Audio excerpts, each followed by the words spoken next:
Hey babies, Miss Naylor here. We are on page 28 of your roots book. Let's go ahead and highlight our main root for the week, by, and underline its meaning to. So again, by meaning to. I hope you've got your highlighter and your pen or pencil ready. If not, pause and find those, okay? Back in the days of sailing ships, according to one story, the bread taken along on the voyages always became moldy. Then someone discovered that by baking the bread twice, enough moisture could be removed so that it remained edible during long voyages. The new kind of bread was called a biscuit, from the roots by meaning to and coker meaning to cook, or twice-baked bread. Today, biscuits are no longer twice-baked, but are merely quick breads or non-yeast breads baked in small cakes. So a little interesting information about the root by and where it comes from sometimes, right? Our first word for the week is bicameral. Has the root camera meaning chamber in it. Something that is bicameral, from the roots by meaning to and camera meaning chamber, is composed of two legislative chambers or branches. So this is an adjective. Let's look at our sentence. The United States has a bicameral legislative system composed of the Senate and the House of Representatives. You can see this is the U.S. Capitol building, right? It's a really good visual of how this is all Congress, but it's a bicameral. It's made up of two parts, or two chambers. Our next word is bicentennial. Has the roots by meaning to, cent meaning hundred, and en meaning year, and it means a 200th anniversary. This is a noun. The United States celebrated its bicentennial in 1976. And this is actually a video that was made to celebrate the United States bicentennial. We're not going to watch much of it, excuse me. It's a little bit trippy, but it is interesting. So this was made as part of the celebration. So you see there's number 200 there because it is the bicentennial, the 200th anniversary. And then we got all kinds of crazy things representing the United States here, right? Lots of stripes and stars. So that was from us celebrating our bicentennial. Our next word is bicuspid. From the roots bi meaning two and cuspid meaning point, so a tooth having 2 points. It is a noun. A human adult has 8 bicuspids. Our next word is bigamy. Bigamy has the roots bi meaning two and gam meaning marriage, right? So two and marriage together.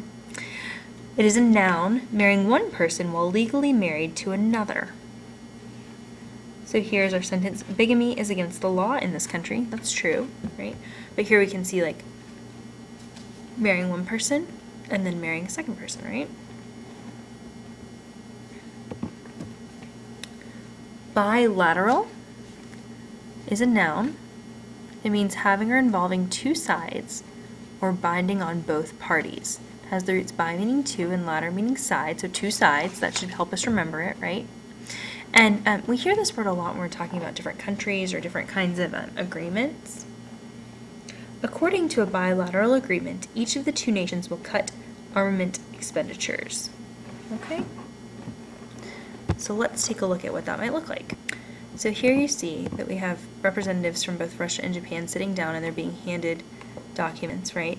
And they're signing a string of bilateral agreements. So both parties are equally responsible for holding up their end of it. They were both obligated to follow this agreement now. And clearly one of them is a little confused about where to sign. But that's okay. We'll forgive Russia for that, right? Alright, next we have bilingual, from the roots bi meaning two and lingua meaning language. It is an adjective and it means able to use two languages. So you want to make sure you know that root. I hope you've been keeping up highlighting and underlining as we go. Okay? And let's take a look at the difference. So bilingual means two languages. So let's start at the beginning. I am monolingual, okay? So that means I only speak one because mono means one, and here is what that looks like. Good luck on your... So I can only tell you good luck in English. Isn't that lame? Gosh. In contrast, Mrs. Mulqueen is bilingual, right? So she does speak two languages, bi meaning two, lingua meaning language. Hola, soy la señora Mulqueen. Que tengan buen fin de semana.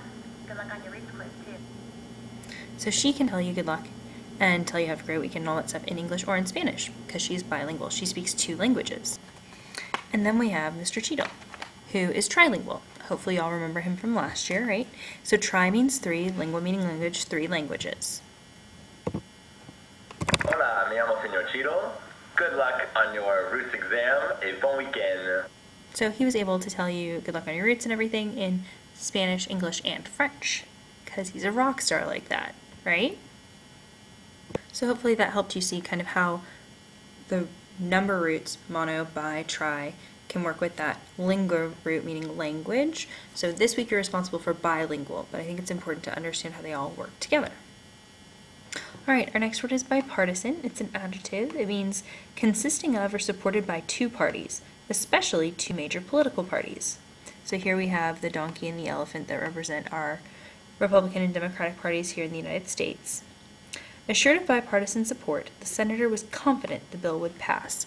So that sentence means that the senator understood that both parties, people from both parties, would be supporting. It was a bipartisan effort. Okay? Alright, a biped, from the roots bi meaning 2 and ped meaning foot, means a 2-footed animal. That is a noun. Humans are the only bipeds who laugh. That's interesting, isn't it? I didn't know that. Hopefully that's a fact. Kind of curious about it now, not gonna lie. Alright, our next one is bisect. Bisect is from the roots bi, meaning 2, and sect meaning to cut, so to cut in 2. That seems pretty logical, right? It is a verb, so it's an action. The example here in our book, as a diameter bisects a circle. That's pretty cool. I was going to show you how they cut a woman in half, but they didn't actually bisect her. They cut her into 3 pieces, so it doesn't really work very well. Sorry, guys. But the nature trail bisects the park. It means that the nature trail cuts through the middle and breaks the park into 2 parts. It cuts it in 2. And our last word, bivalve. It's a noun, and it's a mollusk having 2 halves or shells hinged together as a mussel or a clam. So, the oyster is a bivalve that is valued by both gourmets and jewelers. Om nom. Pretty tasty, right? Alright, so for today, you do need to complete exercises 1 and 2. So you're going to write the appropriate byword and then underline the appropriate byword for this week. Those are both going to be really good practices for your quiz because they're using the words in a sentence. You're also responsible for the Kia. That will be due before the quiz on Thursday, and then we're going to have our quiz next Thursday. So yay, we're back on schedule, hooray! I know you guys are really excited about that. No more Wednesday quizzes, at least until something else crazy like pep rallies and stuff happen, okay? Best of luck, study hard. Don't forget to review your old roots, okay? Bye, babes.